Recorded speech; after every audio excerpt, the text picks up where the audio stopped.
Greetings, Ohio Valley. This is Dan Lima with OSU Extension from Belmont County. And this is Karen Cox from WVU Extension in Ohio County. Thanks for tuning in to Extension Calling, your source for research-based information for the farm, garden, and home.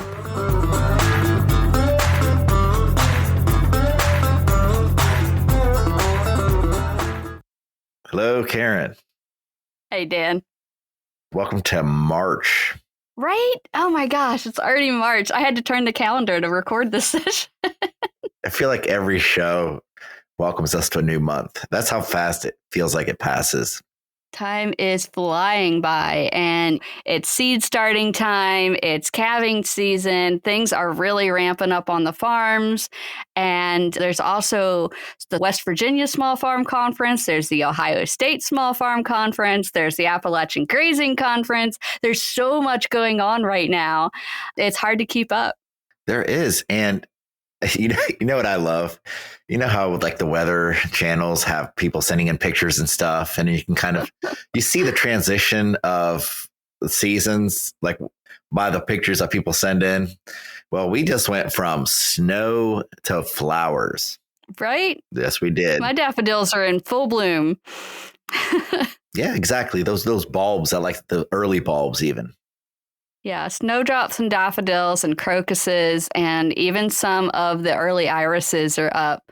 There's flowers out, and of course, now there's allergies out too. Yay! That's right. Yay. Yay, spring.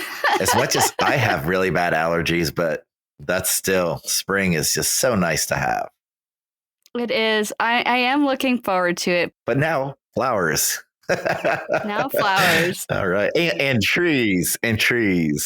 Yeah, some of the earliest flowers are on trees. Like you can look at the red maples are starting to get their buds expanded, and they're getting ready to bloom. So nothing like a beautiful maple flower. You know, people don't realize this, but flowering plants don't have to be very showy. It doesn't have to be an apple tree. Even the things that we don't think of as flowering still have flowers, like oaks and maples, right? Mm-hmm. Yeah, and actually, if you can get up close to some maple flowers, they are actually quite pretty. The red maple ones are these little red poofs, and I don't know, I like tree flowers. Like really, really, really up close. Well, and the oaks have those little dangly things. Not very showy. Catkins? What is it? Catkins. Catkins, the dangly things, right? Yes, the dangly things, yes. Those are the male flowers that push out the pollen. And not very showy. A lot of the plants that don't have showy flowers are wind pollinated, which means it's sort of like corn. You know, you've got to have a lot of pollen, and it has a really small landing pad. And so it has to float around with the wind and then land on the flower, which may or may not be in the same tree. And that's one of the reasons that male trees that have been used for urban plantings cause so many allergy problems, because they are the ones who emit the pollen, right? And so while we don't want the fruit being squishy on our sidewalks, we instead traded that for that excess amount of pollen in our urban areas. And so, you know, there's challenges with everything. Well, I blame spruces and pines for my pollen allergies. Those are your pain trees. Yeah, that's some pollen. But today we're going to mix trees with cows. Well, with livestock. Something I normally fight against, right? With livestock, it doesn't have to be cows. So we're going to go into silvopasture, which is a deliberate integration of trees and grazing livestock on the same land. It doesn't have to be cows. These systems are intensively managed for both forest products and forage, providing both short and long-term income sources. So it's another way to manage. Yeah. And, you know, there's a lot of different ways that you can go about implementing silvopasture. You can start with a woodland that you already have, or you can start with an open pasture. And it's not just, you know, tossing some cows into the woods. It's very different. This is, like Dan said, an intensive management system. And so if you aren't looking to rotate your livestock, silvopasture is not for you. There are a lot of steps you have to take to successfully produce trees or tree products and livestock together in the same space. But it can completely and totally be done. And management is the key word there, because unmanaged woods has no grass. Am I right? Okay, so yes and no. All right. It all depends on how much sunlight gets to the forest floor. So if you have a maturing hardwood forest, no, you're not going to have grass. You're not going to have a good place for silvopasture. And so you might want to let that forest kind of go ahead and do its own timber thing. But if you do have a younger forest or something that's sparse, or if you have an open pasture that you want to add some shade into for your livestock, you do want to make sure you're avoiding sensitive areas like wetlands or something like that. Creeks. But yeah, if you have a healthy, maturing forest, you don't want that for your silvopasture. Well, and my point was, you can start with a pasture field and then plant trees. That takes a long time. But if you start with woods and you have to open up the canopy some, for the most part, and you set one example as a timber management, maybe harvesting some timber, opening it up, but then the grass just isn't there. So you have to be diligent if you're going from woods to woodland pasture, silvopasture. Then you're going to have to do some planting, and you're going to have to manage that to make sure, one, it gets established and you got the right balance between trees and sunlight. Yeah, unfortunately, with a lot of our woodlands, once you start opening them up, the first thing that bounces back is all the invasive species. So your multiflora rose, your Japanese barberry, those all pop up. And of course, now we have Japanese stilt grass, which I have been told has a lot of grazing potential. So, maybe having your livestock in the woods to keep down the Japanese stilt grass could be a method of control. There's needs to be more research on that, I think, but could be an option. Yeah. I was thinking multiflora rose when you said that. But then again, like, multiflora rose isn't going to really establish too well in the woods. So it'll it's in there. Trust me.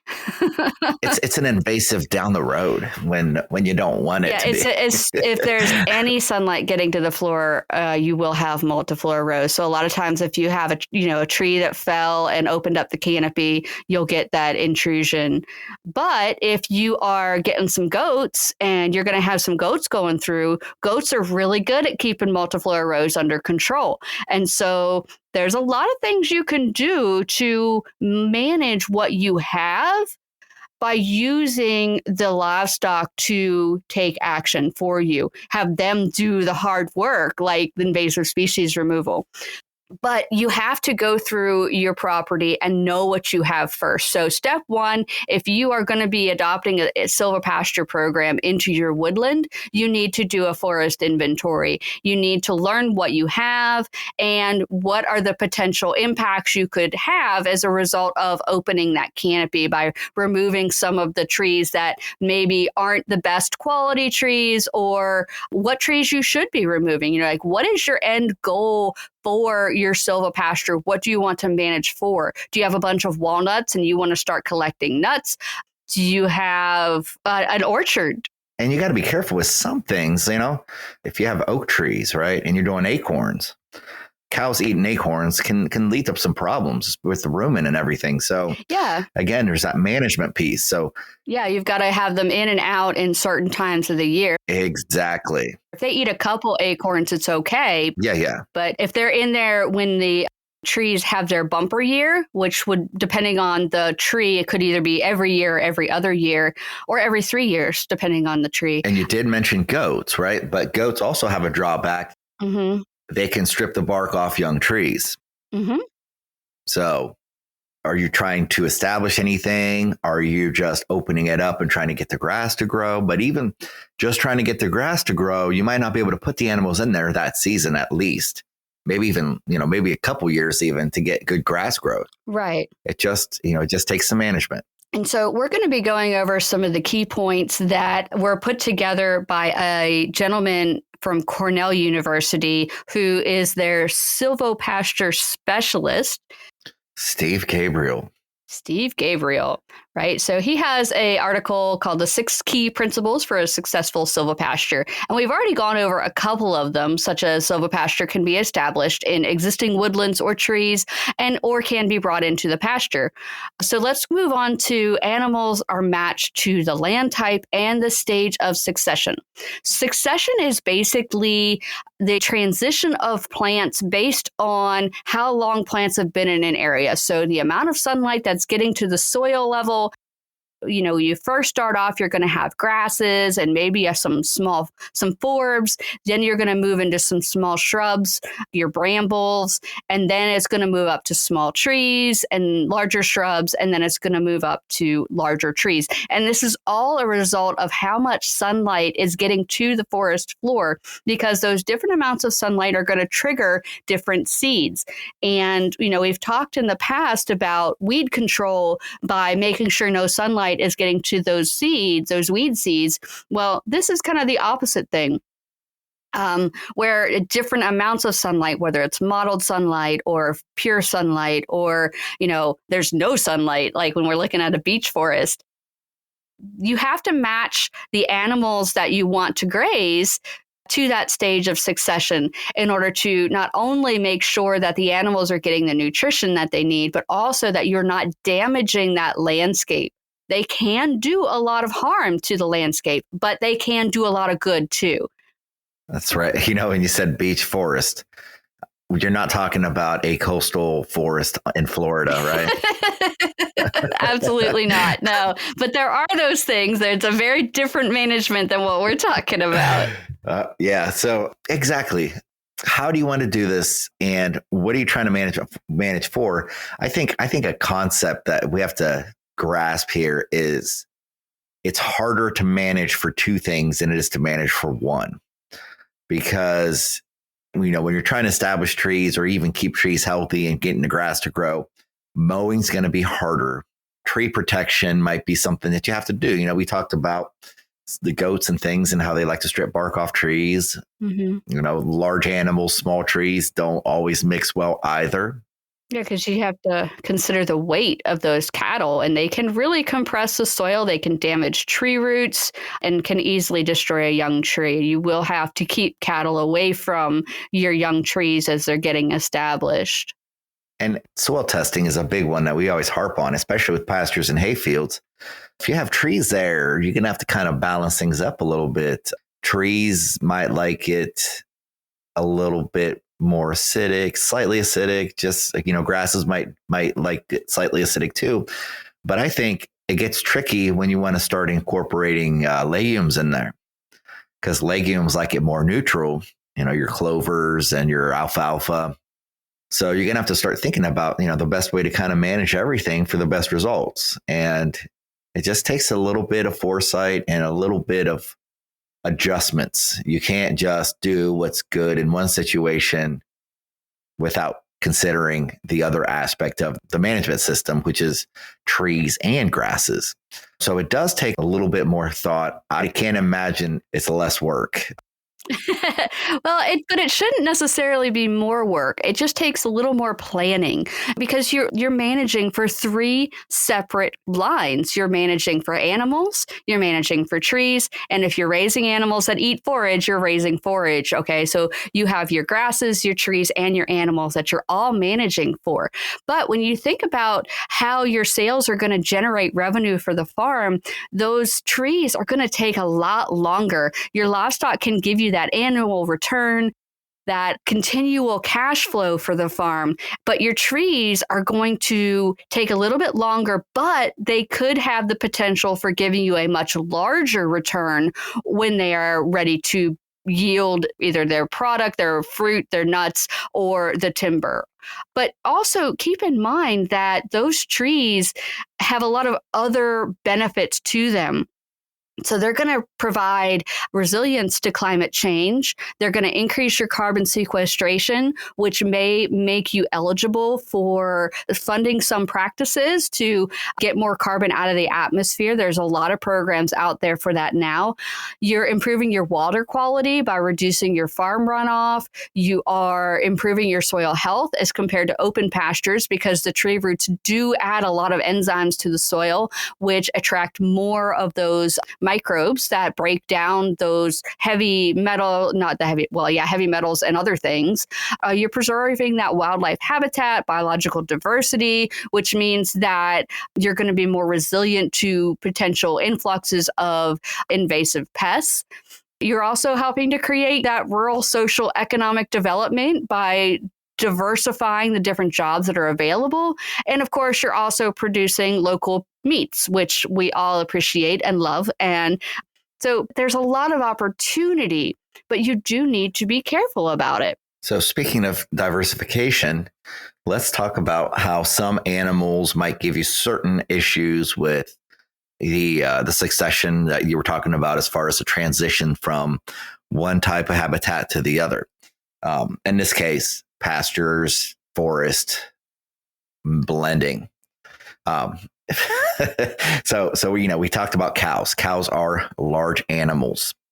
So with cows, if you have excessive stocking, or they're just on that ground for a long time, like Karen was saying, their weight can compact the soil, damage trees, because trees, even though they might send a long taproot down and they might be sturdy, a lot of the roots that pull up the nutrients are going to be fairly superficial. So you have a lot of cows that weigh 1,500 pounds on the drip line. So the drip line where most of the feeder roots are located. Yeah. Cows are going to hang out in the shade. Oh, that's a great point. That's a very good point. And then that'll cause that compaction around those feeder roots. And I think I'm using that term right. And I learned that term from you, Karen, feeder roots. I've made an impact. You did. And that can cause issues. So think about when you're doing your management intensive grazing, so you're doing your rotation, think about the times where the ground might be more sensitive, like when it's really wet. I know there are times where you probably won't be able to help it. Like, you can't always predict the weather, but when you can, and you at least make an attempt to mitigate those issues, you can have positive results. If that does happen, give it time to recover. Don't just say, oh, well, I guess I can't do anything anymore because it happened once, because it just gets progressively worse. So you got to think about the health of the trees as well as the animals. Think about the animal behavior, but cows can have that potential harm to trees in a silvopasture setting. Yeah, and pigs can be especially damaging in a woodland setting because they do root. I mean, that's what they do. They dig up roots, and they're looking for bugs and nutrients from those roots. So pigs can really, really do some damage to tree roots. And so you have to make sure when you have pigs in those regions, there's ample surface food. So, after the acorns fall, you wait a week or two for the tannins to settle, and then you let them out. And so they'll have a lot of nice food available, and they're not going to root down as much, which could damage the roots of those trees. But if you just have them in one spot, they're going to really do some significant damage. Pigs, you have to be really careful with. Yeah. And the acorns, if that's part of your income, then, you gotta watch that as well. If we're talking small ruminants, so sheep and goats, depending on the forage type, they can overgraze the landscape, especially with younger trees. Goats can strip off the bark and kill them. So maybe sheep and goats, when you're going from a pasture setting, planting some trees, you're going to have some kind of protection in there. Maybe some like tree tubes, or maybe some fencing around the base of the trees while they're getting established, so the goats don't get in there and do too much damage early on, because those early tree plantings can be very sensitive to damage. And unless you mitigate that problem, they'll never get big. Right. And there are some pretty awesome fence opportunities available, not just those little flimsy tubes that you use to protect from deer. But if you're talking like larger animals or goats, they actually have some that have barbed wire on the top of them that you can just install out there, and that will keep them away. Or at least they're sturdy enough so that when the cows rub up on them, which they will, they don't fall apart or push the tree over. And you can put some T-posts in there and just kind of wrap some fence around it. Yeah, and even the little animals, even poultry can cause damage by scratching down, and they can get down to that bare soil and dry out those upper feeder roots. So if for small trees, they can definitely be a challenge. And so take into account that you have to protect the trees a little bit from these livestock, and you can develop a good system. But you do have to make sure that you're always rotating them. You have to be able to move the animals and give that soil and that grass a time to recover, which we always promote for normal grazing anyway. You have to let that paddock recover. It's the same thing for silvopasture. You have to move the animals. You can't just leave them there as continuous grazing. You know, Karen, we were down in Alabama for the American Forage Grasslands Council earlier this year. And it's obviously a different climate. It's a different growing zone. A lot of their pastures do have trees just for animal shade because the sun's just on, and it's on high all the time. The sun has a much higher temperature setting down there.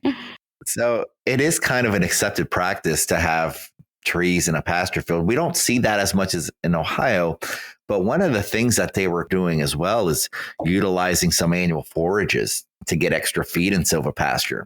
So they would actually broadcast some annual rye and utilize some of those annual forages for feed in the wintertime, because the wintertime down there is not the same thing as it is up here. So you have an annual rye growth even January, February, March.